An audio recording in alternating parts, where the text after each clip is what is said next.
여러분 사람들이 되게 기도하는 제목을 보면 그 사람이 제일 중요하다고 생각하는 것부터 기도하게 돼 있습니다.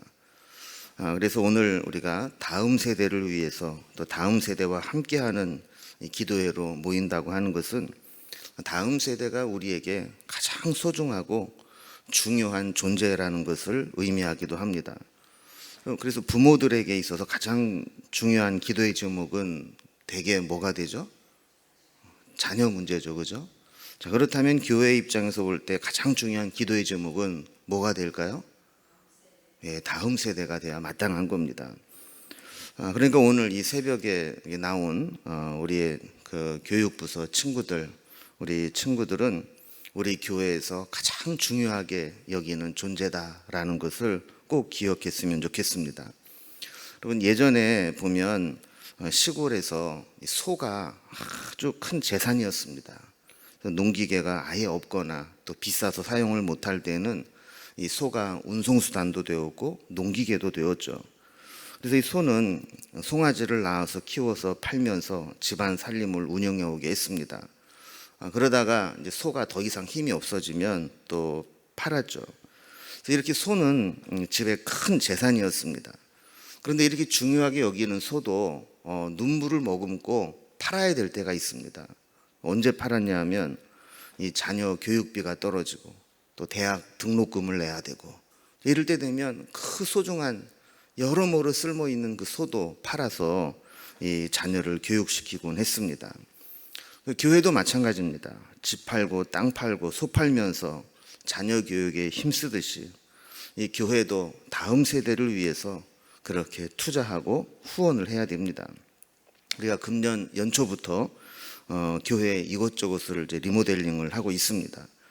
사실 제 마음에는 교육부서를 제일 먼저 하고 싶었는데 이 어른들이 먼저 리모델링의 혜택을 좀 봐야 우리 교육부서도 좀 해줘야 되겠구나 이런 마음이 좀 들 것 같아서 먼저 우리 본당이라고 불리는 이 교육 예배실부터 리모델링을 시작했죠.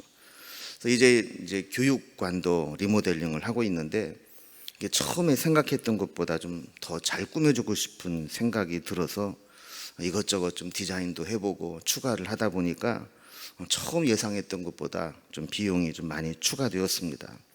근데 이제 감사한 것은 지난 주일 모였던 당회에서 우리 장로님들의 의견이 어떻게 모아졌냐 하면 비용이 더 덜더라도 최고로 잘 꾸며주고자 하는 결의를 했습니다.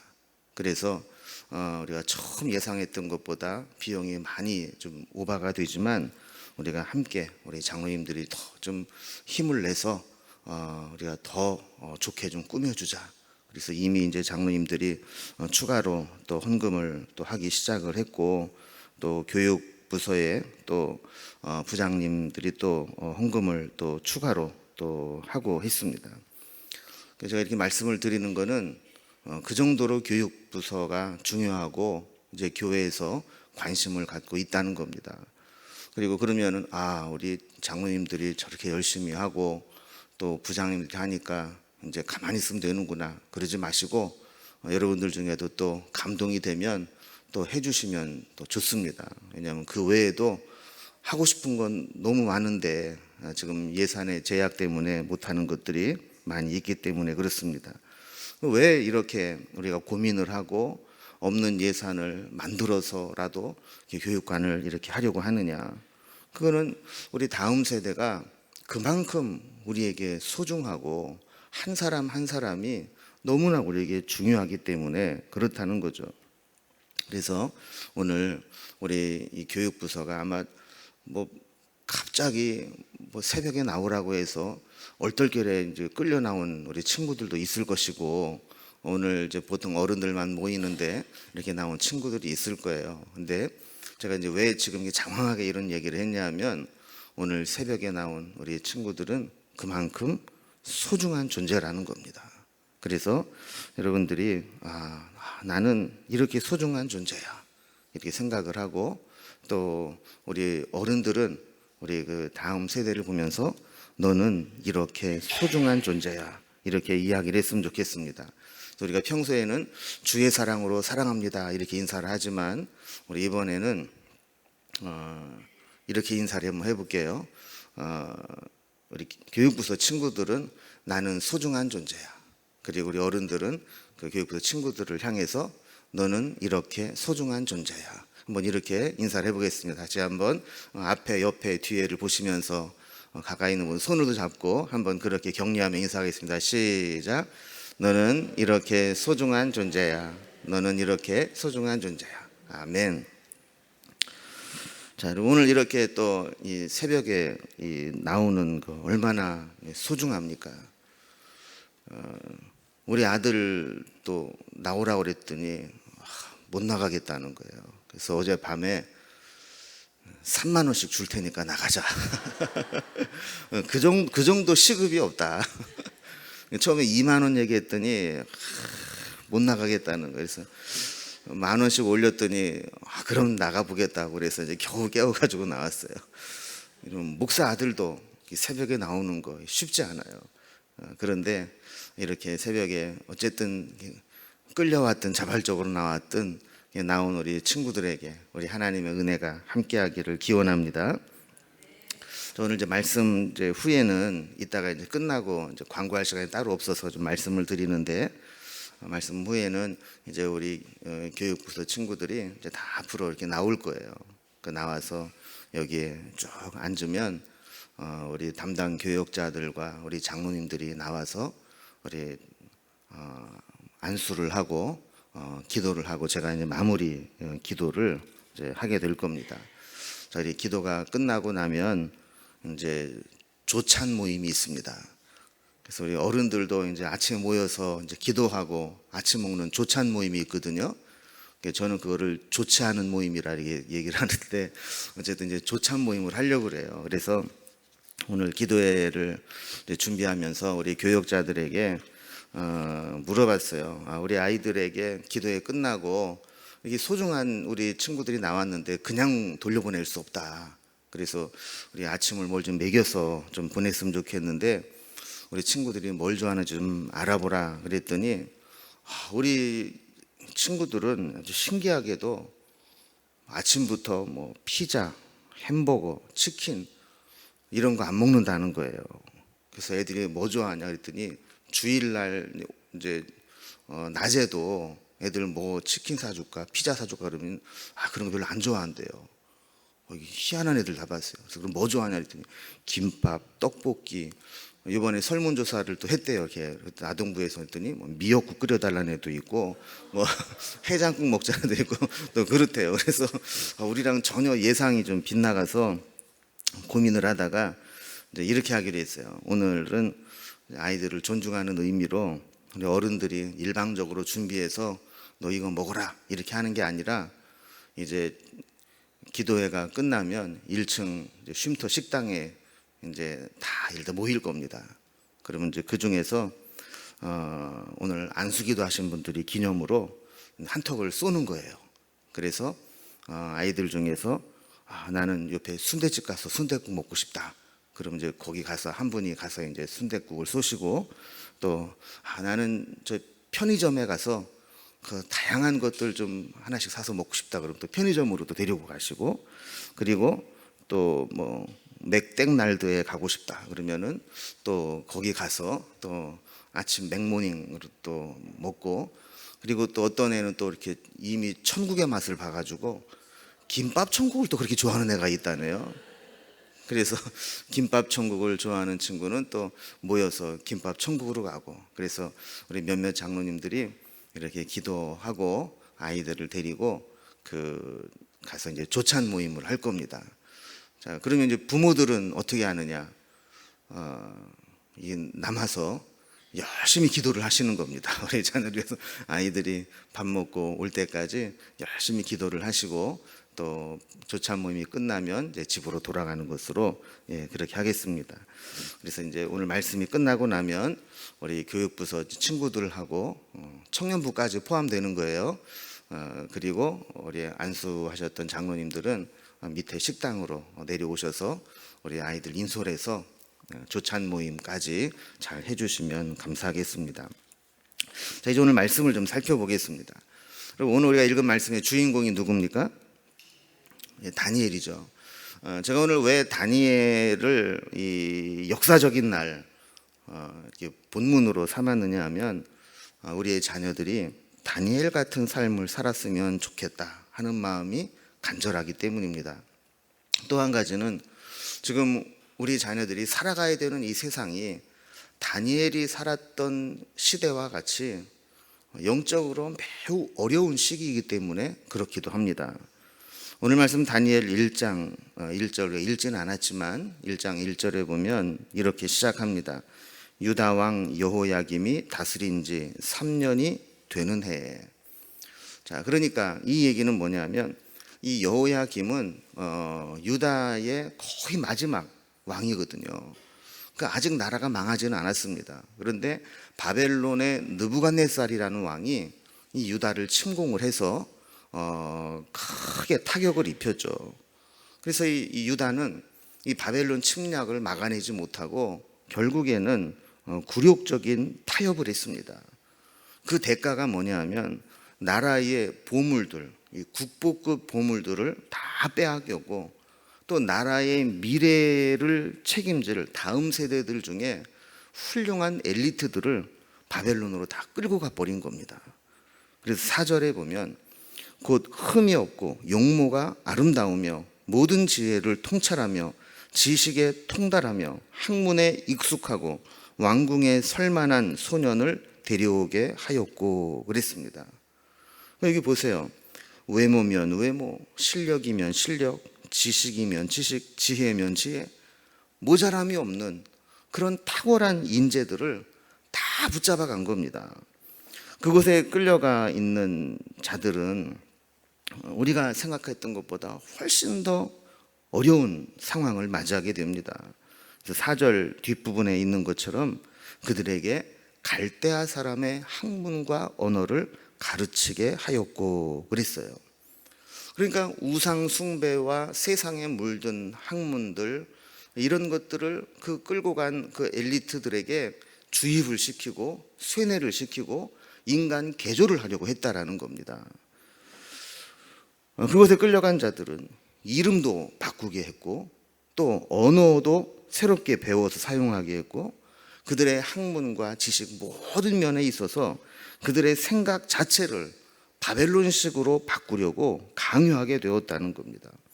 뿐만 아니라 왕의 식탁에서 나오는 것과 같은 음식을 3년이나 먹이면서 유화 정책을 쓰기도 합니다.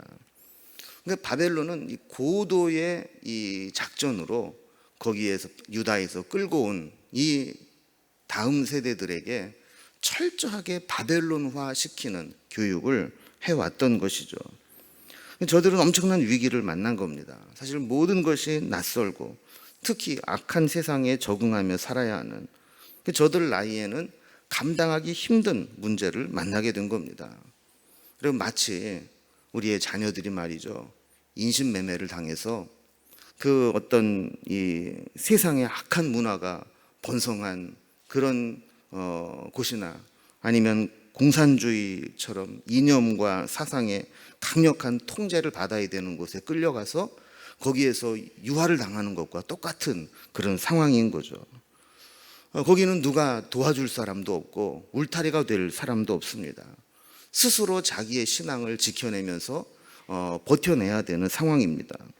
그런데 오늘 본문에 나오는 다니엘과 함께 갔던 이 세 친구들은 자기 자신을 지킬 뿐만 아니라 오히려 그 악한 세상에서 한 사람은 총리가 되고 나머지 세 사람은 고관이 되어서 그곳에서 하나님의 도구로 쓰임받는 자가 되었다는 겁니다. 그럼 어떻게 하면 그 어린 친구들이 바벨론의 포로로 끌려가서 그 온갖 이 유화 정책을 다 마다하고 그렇게 믿음으로 살아갈 수 있었을까?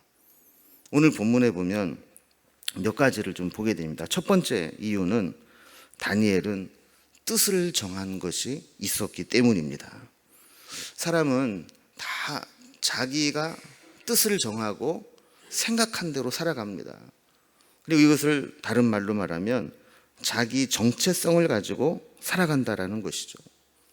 그래서 내가 정체가 뭐냐, 내 정체성이 뭐냐, 이것에 따라서 행동하고 살아가는 방식이 달라질 수 있습니다. 여러분, 제가 목사 아닙니까? 그런데 가끔 제가 목사라는 사실을 잊어버릴 때가 있어요. 언제 그러냐면 나를 아무도 아는 사람이 없는 낯선 곳에 갔을 때, 그때는 내가 여기까지 와서 목사로 살아야 되나 이런 생각이 들어요. 그래서 어떨 때 보면 내가 목사라는 사실을 잊어버리고 목사답지 않은 생각을 할 때가 있어요. 근데 그러다가 이제 딱 명륜동에 딱 들어오기 시작하면 그때부터 갑자기 이제 생각이 바뀌어지죠. 아, 여기 오면은 우리 교인들이 주변에 있고 어디서 누구를 만날지 몰라. 이러면서 이제 갑자기 이제 목사 모드로 이제 급 변하게 되는 거죠. 저는 이 다니엘과 이 세 친구들이 참 대단하다고 생각하는 것이, 이 다니엘과 세 친구들은 지금 아무도 아는 사람이 없는 곳에 끌려갔어요. 그들이 어떤 행동을 하고 어떤 결단을 하고 어떻게 살아가든지 욕할 사람도 없고 그것을 통제하거나 이야기할 사람이 없어요. 그런데도 불구하고 그들은 사람들이 보든 안 보든 아는 사람이 있든 없든 자신의 신앙의 정체성을 지키고 믿음으로 살아왔다라는 겁니다. 여러분, 어떻게 이것이 가능했을까요? 이 성경에는 자세하게 나와 있지 않지만 우리가 한 가지 추론해서 분명히 알 수 있는 것은 이들이 포로로 끌려가기 전에 철저한 하나님의 말씀으로 훈련을 받고 이 세상 어떤 것으로부터도 흔들리거나 포기하지 않는 분명한 가치관, 자기 정체성을 가지고 있었기 때문에 가능한 일이었습니다. 그래서 8절에도 그러잖아요. 다니엘은 뜻을 정하여. 여러분, 우리가 사소한 것도 뜻을 정하지 않으면 상황에 따라서 마음이 흔들립니다. 그러나 분명하게 뜻을 정하게 되면 상황이 어떻게 바뀌더라도 변함없이 살아갈 수 있습니다. 여러분, 이들은 바벨론으로부터 계명을 당했습니다. 이름을 바꾸게 만드는 거죠. 그래서 이 다니엘은 그의 이름을 벨드사살이라 부르도록 했어요. 제가 전에도 한번 말씀을 드린 것 같은데, 이 다니엘이라는 이름의 뜻은 하나님은 나의 심판자다, 이런 뜻이에요. 성경에 엘로 끝나는 이름은 다 하나님과 연관이 되어 있는 겁니다. 그런데 바벨론에 딱 끌려갔더니 바벨론에서 이 다니엘의 이름을 뭐라고 바꿨냐면 벨드사살이라고 바꾸었어요. 여기 벨이라는 것은 바벨론의 우상의 하나입니다. 그런데 벨드사살의 뜻이 뭐라고요? 벨이여, 나의 생명을 보존하소서. 내 목숨을 쥐고 있는 게 벨이다, 벨이라는 우상이다, 이렇게 인식하고 살아가도록 이름을 바꾸었다라는 겁니다. 그런데 다니엘은 끝까지 자기 자신을 이야기할 때 벨드사살이라고 부른 적이 없어요. 다니엘은 끝까지 나 다니엘은 그러면서 나는 다니엘이다, 하나님이 나의 심판자다라는 것을 그 이름으로 계속 선포했어요. 그래서 그가 나중에 총리가 되고 고직에 올랐을 때에도 그는 자기 자신을 바벨론식으로 부른 적이 없습니다. 그래서 7장 1절에도 보면 나 다니엘이 중심에 근심하며, 8장 1절에도 나 다니엘에게 처음 나타난 환상 후에, 8장 15절에도 나 다니엘이 이 환상을 보고, 또 10장 2절에도 보면 그때에 나 다니엘이, 계속해서 다니엘은 자기를 이야기할 때 나 다니엘이 그러면서 나 다니엘이라고 이야기하는 것을 보게 됩니다. 이것은 그가 외부에 어떤 압력이 있다 할지라도 거기에 굴하지 않고 이미 뜻을 정하고 나는 다니엘로 살 거다, 하나님이 나의 심판자요, 나는 하나님의 백성이다, 이 자기 정체성에서 벗어나지 않겠다라고 살았다는 겁니다. 또한 다니엘은 바벨론 왕실에서 제공하는 음식을 거부했습니다.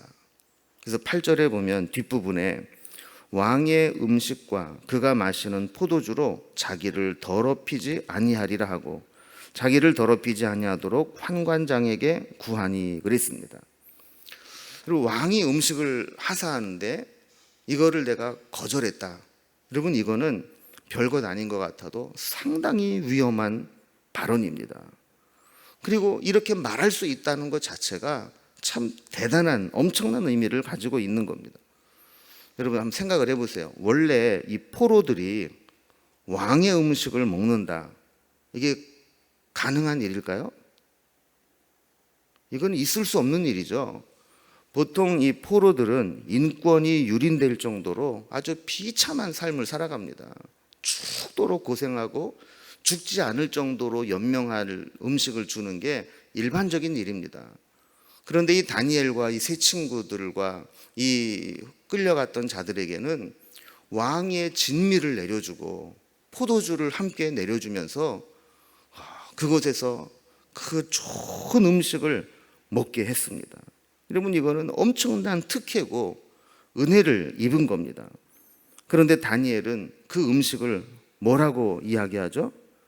자기를 더럽히지 아니하리라. 여러분 한번 생각을 한번 해보세요. 기껏 좋은 음식을 대접을 했더니 그 음식을 딱 받아놓고는 나는 이 음식으로 나를 더럽히지 않겠습니다. 여러분 이렇게 얘기하면 어떻겠어요? 이따 우리 기도회 끝나고 이제 조찬 모임을 갔는데 기껏 사준다고 했더니만 나는 안 먹습니다. 왜? 그랬더니 이 더러운 음식으로 나를 더럽힐 수 없습니다. 그러면 그 어떻게 되겠어요? 지금 다니엘이 지금 그런 심정이거든요. 이 다니엘이 감히 왕이 내린 음식을 거절하는 것도 모자라서 이것으로 나를 더럽힐 수 없다, 이렇게 말을 했다는 것은 이 보통 깡이 아니면 할 수 없는 그런 이야기인 거죠. 다니엘이 뜻을 정했을 때 그는 세상과 타협하지 않았습니다. 세상에 물들지 않았습니다. 여러분 지금 우리가 살아가는 이 세상, 우리 자녀들이 살아가는 이 세상, 어떤 세상입니까? 우리의 자녀들이 다니엘과 같이 뜻을 정하고 하나님의 백성으로 자기 정체성을 분명히 가지고 살아가지 않으면 금방 이 세상에 물들고 세상에 이리저리 휩싸이며 살아갈 수밖에 없는 세상입니다. 바라기는 오늘 우리가 기도하는 우리의 모든 친구들과 또 우리의 자녀들이 다니엘과 같이 이렇게 세상과 타협하지 않고 세상에 물들지 않고 자기 정체성을 가지고 믿음으로 살아갈 수 있기를 주님의 이름으로 축원합니다. 두 번째로 다니엘이 이게 가능한 이유는 하나님이 하나님 되심을 분명히 믿었기 때문입니다. 다니엘은 하나님의 주권을 분명히 믿었습니다. 다니엘이 왕의 음식을 거부했던 이유가 뭘까요? 그 음식에 독이 있다거나 그 음식에 또 어떤 부정한 것이 있거나 그래서라기보다는 여러 가지 이제 해석이 있습니다. 우상에게 바쳐졌던 음식이다, 또 이 바벨론식 음식이다, 여러 가지 이야기가 있지만 제가 가장 설득력 있게 이제 다가오는 해석은 이런 거죠. 여러분, 사람은 자기에게 먹을 것을 주는 사람에게 길들여지게 돼 있습니다. 그래서 왕으로부터 좋은 것을 먹는다는 것은 왕에게 길들여지고 왕을 위해 살아가고 왕에게 충성을 다하는 존재가 된다는 것을 알았다는 것이죠. 그래서 다니엘은 아닙니다, 내 주인은 하나님이십니다, 내가 먹을 것으로 길들여지지 않겠습니다 라는 겁니다. 여러분, 세상 사람들은요, 자기에게 조금만 잘해주면 거기로 마음이 확 쏠립니다. 그리고 조금 돈을 벌기 위해서, 조금 세상에서 빨리 성공하기 위해서 하나님도 저버리고 그저 그 먹을 것을 향해서 달려가는 경우가 종종 있게 됩니다. 그러나 다니엘은 이것을 음식을 통해 거부했다는 거예요. 내 주인은 하나님이시고 나는 하나님을 위해 살 것이고 사람의 종이 되지 않을 것이다, 이 분명한 의식을 가지고 있었다라는 겁니다. 그가 얼마나 하나님의 주권을 확실하게 믿었느냐 하면 환관장에게 제안을 합니다. 내가 왕이 내려주는 음식을 먹지 않고 열흘 동안 채소와 물만 먹어볼 테니까 한번 시험을 해보십시오. 그 결과가 어떤지를 보고 내가 잘했는지 잘못했는지 그걸 평가해 주십시오. 그랬어요. 여러분, 그 결과가 어떻게 됐습니까? 이 다니엘과 세 친구들은 얼굴이 더욱 아름답고 살이 더욱 윤택하여 왕의 음식을 먹는 다른 소년들보다 더 좋아 보였다 그랬습니다. 뿐만 아니라 17절 말씀을 보면 하나님이 이 네 소년에게 학문을 주시고 모든 서적을 깨닫게 하시고 지혜를 주셨으니 그랬습니다. 여러분, 이렇게 우리가 하나님의 백성으로서 자기 정체성을 가지고 마음을 지키고 뜻을 정하고 또 세상과 타협하지 않고 하나님의 절대 주권을 믿고 고백하게 될 때 하나님께서 학문을 주시고 서적을 깨닫게 하시고 지혜를 주셨다는 거예요. 그러니까 다니엘이 뭐 믿음을 지켰더니 그냥 하루아침에 없던 지혜가 막 생기고 그런 게 아니라 그때부터 공부하는 법을 알게 되었고, 하나를 보면 열을 깨닫게 되었고, 책을 보면 그 책의 내용을 깨닫게 되었고, 또 지혜를 주셔서 그것들을 활용할 수 있는 방법을 깨닫게 되었다는 겁니다. 여러분, 저는 우리의 자녀들과 또 오늘 새벽에 나온 우리 친구들이 이런 다니엘이 받았던 은혜와 축복을 누리기를 원합니다. 그래서 하나님 앞에 기도하고 공부할 때 학문이 더 깊어지고, 책을 읽을 때 그 깨달음이 더 있어지고, 그것들이 지혜로 모아져서 이 세상을 살아가는데 다른 사람보다 탁월하게 되어지는 그런 은혜가 있기를 바랍니다. 마지막 세 번째로 우리가 생각해 볼 것은, 다니엘이 이렇게 훌륭한 믿음을 가질 수 있었던 것은 믿음의 좋은 동역자가 있었기 때문입니다. 제가 이 다니엘을 여러 차례 이제 뭐 성경 공부도 인도하고 또 설교도 하면서 이 부분을 봤는데, 이번에 제가 이제 설교 말씀을 준비하면서 새롭게 감동이 된 게 하나 있습니다. 그게 뭐냐면, 다니엘이 이렇게 훌륭하게 믿음을 지킬 수 있었을 때 그에게 좋은 동역자들, 이 세 친구들이라고 하는 믿음의 동역자들이 있었다는 거예요. 그래서 이 네 명이 계속해서 믿음으로 서로를 격려하고 세상과 싸우고 하나님의 은혜로 세상에 우뚝 서게 되는 겁니다. 그래서 뭐 이게 뭐 만약에라는 말이 뭐 필요가 없겠지만, 여러분, 만약에 다니엘 혼자만 믿음으로 살아가야 됐다면 다니엘이 끝까지 믿음을 그렇게 지킬 수 있었을까? 아마도 다니엘은 그 세 명의 친구들이 함께 자기와 믿음을 같이 하고 같이 기도하고 같이 신앙으로 격려하고 그렇게 했기 때문에 끝까지 그렇게 믿음으로 살 수 있지 않았을까? 저는 그런 생각을 해보게 되는 겁니다. 자, 그러면서 저는 우리 교회 안에 그런 일들이 일어날 수 있기를 원합니다. 그래서 우리 교회 보면 서로 동기들이 있고 선후배들이 있고 친구들이 있고 그렇잖아요. 이 친구들이 좋은 믿음의 동역자들이 되는 거예요. 그래서 어릴 때부터 같이 기도하고 같이 말씀을 듣고 같은 신앙 안에서 자라면서 서로 믿음으로 격려하고 서로 함께 신앙으로 무장되게 될 때 저들이 나중에 세상에 나아가서도 다니엘과 세 친구들처럼 같이 서로 영적으로 교류하고 믿음으로 하나가 되어서 살아갈 수 있는 그런 자들이 되었으면 좋겠다 하는 그런 마음을 갖게 됐어요. 여러분, 누구든지 혼자서 믿음을 지키는 게 쉽지 않습니다. 그러나 같이 동역하고 같이 힘을 모으게 될 때 그 속에서 놀라운 시너지 효과가, 세상적인 지식의 시너지만 나는 게 아니라 영적인 시너지도 함께 일어나게 되는 겁니다.